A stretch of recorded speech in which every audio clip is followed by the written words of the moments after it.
ECU extreme close up, BCU big close up, CU close up, फिर mid shot, mid long shot और extreme long shot. Hello and welcome to my podcast. Pre production की series में आज हम almost and तक पहुंच गए।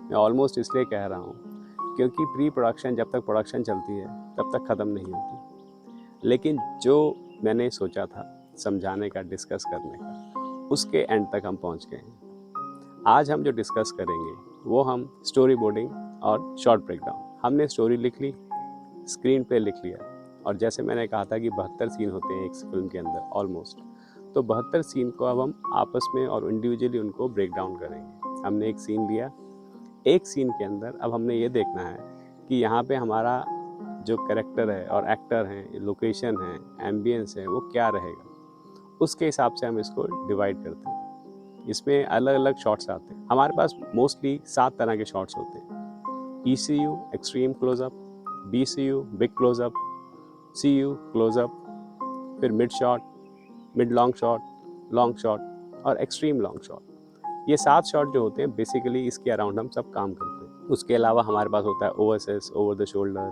फिर हम कोई रशियन एंगल लेते हैं, कोई डच एंगल लेते हैं, हम कई चीज़ें करते हैं, लेकिन बेसिक जो है वो ये 7 शॉट्स ही हैं जिसको हमको बहुत ध्यान रखना है। यहाँ पे ये सब डिफाइन हो जाता है और इस डेफिनेशन में हमको पता चलता है कि हमको लेंसेज कौन से लेने हैं। क्योंकि यहाँ पे हम जो आपने एक वर्ड सुना होगा ब्लॉक लेंस, या मैं शॉट को ब्लॉक कर रहा हूँ, यहाँ से स्टार्ट होता है कि जैसे कोई सीन है जिसमें हमने एक सीन लिया जिसके अंदर हम आर्टिस्ट की या कैरेक्टर की या मेन हीरो की एंट्री दिखा रहे हैं।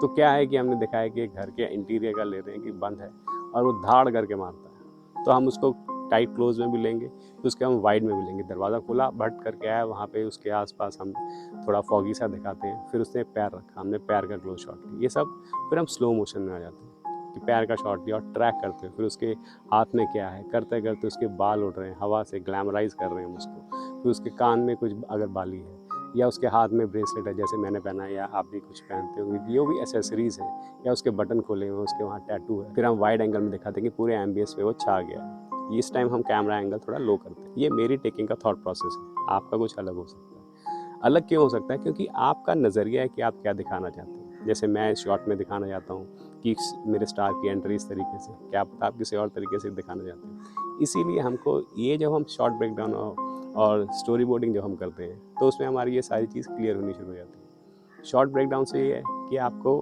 मालूम चल जाएगा कि आपका ब्लूप्रिंट रेडी होना शुरू हो जाता है। उसके बाद स्टोरी बोर्डिंग क्या है? स्टोरी बोर्डिंग बेसिकली जैसे हम कॉमिक्स पढ़ते हैं, उसमें कॉमिक स्ट्रिप्स हैं, जो स्ट्रिप्स आती हैं, जो बॉक्सेस बने होते हैं, आप समझ लीजिए कि वही है स्टोरी बोर्डिंग। एक्चुअली होता ही वो है। ये एक डायरेक्टर का सबसे बड़ा टूल है, सबसे बड़ा हथियार है। उसमें क्या है, इसके लिए विजुअल आर्टिस्ट होते हैं जो स्पेशली काम करते हैं, लेकिन अगर आपके पास बजट नहीं है, ज़्यादातर होता नहीं है, तो आपको, क्योंकि अभी आप स्टार्ट कर रहे हैं, तो आपको ज़रूरी नहीं है कि आपको विजुअल आर्टिस्ट की तरह स्केचिंग करनी आनी चाहिए। आपको बेसिकली एक बॉक्स बनाना है जो कि 4:3 के रेशियो में हो। आप समझ लीजिए कि ये आपका फ्रेम हो गया, और इस फ्रेम के अंदर अब आप जिस तरह से आर्टिस्ट को खड़ा करेंगे, जितना क्लोज करेंगे या जितना आर्टिस्ट के क्लोज जाएंगे, तो लेंसेज उस हिसाब से आप डालेंगे।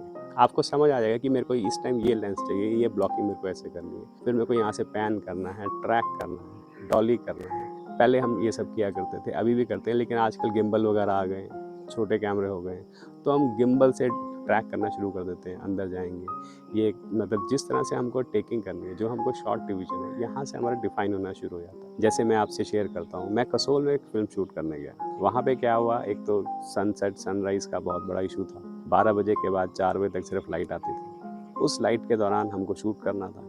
हमने जो सारा स्टोरी बोर्डिंग मैंने माइंड में सोचा हुआ था, मैं किसी से डिस्कस नहीं करता, जल्दी शेयर नहीं करता। हर किसी को करो, सब इंटेलिजेंट लोग हो जाते हैं, और होता है। तो वहाँ पे जब हमारी एक सिचुएशन आ गई, हमको 10 दिन के अंदर वो शेड्यूल कंप्लीट करना था। लेकिन हुआ क्या, सनराइज सनसेट, जो हमारी फीमेल एक्टर थी, वो थोड़ा लेट उठने के लिए उनका हमेशा रहता था, जो भी कारण था उसमें नहीं जाएंगे।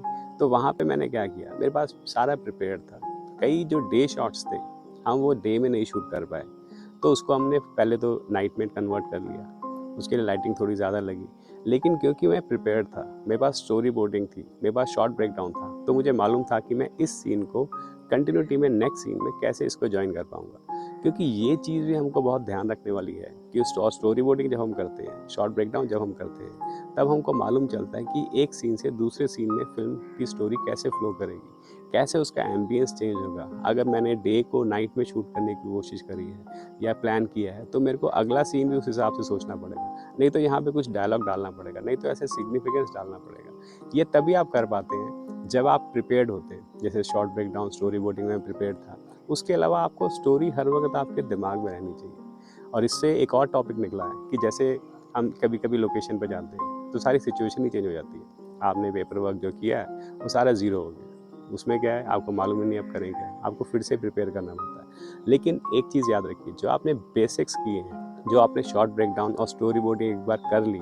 वो आपके दिमाग में होनी चाहिए, रहनी चाहिए। आपके पास डॉक्यूमेंट्स वो हमेशा रहने चाहिए। तो ज़्यादा चेंजेस नहीं होते उसके अंदर, थोड़े बहुत होते हैं। उसके लिए मोल्ड करने के लिए पूरी स्क्रिप्ट की है कि आपके पास हार्ड कॉपी हो, तो आप उसको पढ़ेंगे, देखेंगे, समझेंगे, तो आप उसको प्लान करके उस तरह से कर सकते हैं। और मैं इतना प्रिपेयर्ड नहीं होता तो मैं उसको कैसे कर पाता। इसका प्लस पॉइंट क्या होता है? इसका सबसे बड़ा प्लस पॉइंट ये है कि सबसे ज़्यादा टाइम जब हम शूटिंग पे जाते हैं तो हमारा सिनेमाटोग्राफिकल पे लगता है, हमको वहाँ पे लाइटिंग करने के लिए लगता है, एम्बियंस क्रिएट करने में लगता है। और जब हम ये चीज़ प्रिपेयर होगी हमारी, हम कैमरामैन को अपने दे देंगे, तो ये जो वहाँ पे कई बार कन्फ्यूजन क्रिएट होती है, वो एक तरह से सारी ख़त्म हो जाएगी। उनको मालूम है कि ये एम्बियंस में इस तरीके की सिचुएशन में हमने शूट करना है, तो वो उसके हिसाब से लाइटिंग शुरू करना शुरू कर देते हैं। ट्रैक ले किया जाता है जिसमें कि डॉली होगा या ट्रैक होगा या जो भी चीज़ है, उसके लिए लाइटिंग बहुत इंपॉर्टेंट है। और वहाँ पे क्या क्या रहेगा, उस फील्ड में क्या क्या रहेगा, किस एम्बियंस में उसको बनाना है, क्या उसकी इमोशनल पावर देनी है, स्ट्रेंथ देनी है,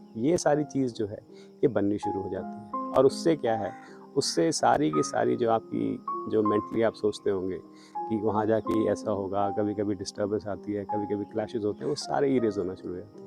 उससे आपकी बजटिंग पे बहुत बड़ा असर पड़ता है, आपका पैसा बचता है, प्रोड्यूसर भी खुश, डायरेक्टर भी खुश, कैमरामैन भी खुश, और सारे लोग खुश, और आपको अपलॉड मिलता है। अगर आप खुद ही प्रोड्यूसर हैं, इससे अच्छा तो कुछ हो ही नहीं सकता। जब हम स्टोरी बोर्डिंग करें या जो हम चीज़ करने जब बैठे हैं, फिल्म को हम रिलीव करते हैं स्टोरी बोर्डिंग करते हैं। जो कई हमने सीन लिखा होगा कि यहाँ पे आर्टिस्ट ऐसे चल रहा है, जा रहा है, जब उनको विजुअली रिलीव करना शुरू करते हैं, विजुअली देखना शुरू करते हैं, तो हमको कई बार वो चीज़ में लगता है कि नहीं यार, ये चीज़ मज़ा नहीं आ रहा। उसमें हम करेक्शन स्टार्ट कर देते हैं, एडिटिंग यहीं से स्टार्ट हो जाती है। तो ये जो फाइनल फेज़ के पास जब हम पहुँच रहे हैं, तो ये हमारे लिए बहुत ही इंपॉर्टेंट फेज़ है। और कई बार क्या होता है, टेक्निकल क्लैशेस भी हो जाते हैं। जैसे मैंने एक हॉरर फिल्म शूट करी, तो उसमें एक सीन था, यहाँ से भूतनी आती है राइट से, भूत, और लड़का जो है, जो कैरेक्टर है, वो लेफ्ट से आता है। तो जब मैंने वो, नॉर्मली इंडिया के अंदर एडिटर्स और डायरेक्टर्स 180 डिग्री पे काम करते हैं, उनको 360 का ज़्यादा समझ नहीं है, क्योंकि उसके लिए बहुत आपको टेक्निकली बहुत स्ट्रांग होना पड़ता है, आपको हर वक्त माइंड आपका फंक्शनिंग में होना चाहिए। तो मैंने उसको वहाँ पे हमने एक सिंगल टेक लिया। उसके बाद क्या हुआ, शेडो आ गई, तो हमने कैमरा मैंने दूसरी साइड शिफ्ट कर लिया, तो वहाँ से राइट फ्रेम में जो एक्ट्रेस थी, वो यहाँ से लेफ्ट फ्रेम में आ गई।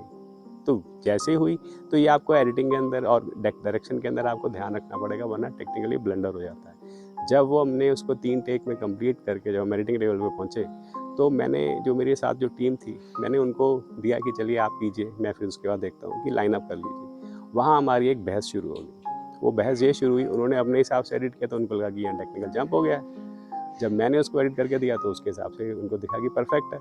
लेकिन उस चीज़ तक, वहाँ तक पहुँचने के लिए क्या हुआ, अगर मैं लोकेशन पे ऑन सेट, अगर मेरे को ये नॉलेज नहीं होती, मेरा प्री प्रोडक्शन इतना स्ट्रांग नहीं होता, और साथ में मेरी टेक्निकल नॉलेज, नो हाउ नहीं होती, एक्सपीरियंस नहीं होता, तो सच में वहाँ ब्लंडर हो जाता, और एडिटिंग में हम उस चीज़ को ठीक भी शायद नहीं कर पाते। तो लेकिन ये सब जो चीज़ें हैं, यही चीज़ है, जब हम स्टोरी बोर्डिंग और विजुअलाइजेशन जब स्टार्ट करते हैं, तो फिल्म को विजुअलाइज करने लग पड़ते हैं। तो ये एक तरह से समझ लिए, डायरेक्टर का जो सपना है वो सामने दिखना शुरू हो जाता है, राइटर का, डायरेक्टर का, प्रोड्यूसर का। तो आपको उसमें चीज़ ये आ जाती है कि मैंने ये लेंस यूज़ करना है, ये लोकेशन है, ये मैं कैमरा मूवमेंट दूंगा, और इस तरीके से इसको शूट करूँगा प्रॉपरली। उसको अब हम जो विजुलाइज कर रहे हैं, वही चीज़ स्क्रीन पे लाने के लिए हम रेडी हो रहे हैं। तो ये जो फेज़ है, ये जो प्री प्रोडक्शन का फेज़ है, ये ऑलमोस्ट लास्ट है, क्योंकि इसके बाद छोटे मोटा थोड़ा बहुत चलता रहेगा।